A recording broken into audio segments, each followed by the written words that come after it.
Halo Sobat Football, timnas Indonesia lagi serius-seriusnya nih hadapi dua laga terakhir di kualifikasi Piala Dunia 2026 ronde ketiga.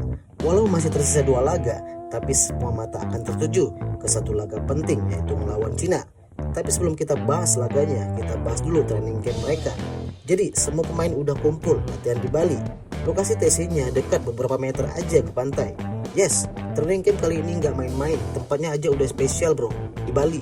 Tapi bukan buat sekedar hura-hura, ini murni bekal buat persiapan menuju dua laga terakhir di ronde ketiga kualifikasi Piala Dunia 2026. Dan laga terdekat ini melawan Cina bisa dibilang adalah salah satu pertandingan terpenting dalam sejarah timnas Indonesia. Kenapa penting banget? Karena inilah saatnya kita menantang takdir, saatnya membuktikan kalau perjuangan Garuda itu bukan sekedar simbol, tapi nyata. Sebelum kita ngomongin soal peluang dan skenario, kita obrolin mengenai training campnya. Biasanya TC Timnas digelar di Jakarta atau sekitar Jabodetabek, tapi kali ini PSSI dan tim pelatih bikin gebrakan. TC-nya di Bali, gak cuma buat variasi tempat, tapi juga buat ngasih suasana yang lebih fresh ke pemain. Dan benar aja dari ekspresi pemain, kelihatan banget mereka semangat dan lebih rileks. Bayangin latihan di lapangan yang cuma beberapa meter dari pantai, udaranya bersih, langit cerah, dan atmosfernya yang tenang. Ini tak hanya soal fisik, tapi juga soal mental. Karena kalau kita bicara soal pertandingan lawan Cina nanti, mental adalah segalanya. Latihan fisik dan teknis tetap berjalan seperti biasa.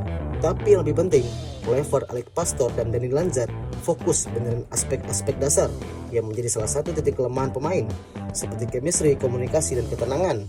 Kadang kita lupa, sepak bola itu gak cuma soal taktik atau teknik tinggi, tapi juga soal kepercayaan antar pemain, saling ngerti pergerakan dan saling nutup kekurangan. Dan semua ini gak bisa dibentuk cuma dalam 1 atau 2 sesi latihan. Makanya training camp ini penting. Yang bikin TC ini menarik adalah komposisi pemain yang dipanggil. Gak semua pemain yang sering kita lihat, tapi ada juga wajah-wajah baru. Ada nama-nama yang sempat lama gak kedengaran, tiba-tiba balik lagi ke skuad. Contohnya Stefano Lillipali, pemain yang dulu jadi andalan di era transisi timnas, sekarang dipanggil lagi. Bukan hanya sekedar nostalgia, tapi karena dia punya pengalaman sebagai pemain yang serba bisa main di posisi gelandang serang, sayap, bahkan false nine. Terus ada ex-kapten timnas Asnawi Mangku Alam yang sempat hilang dari radar, kini comeback lagi, dipanggil oleh Clever.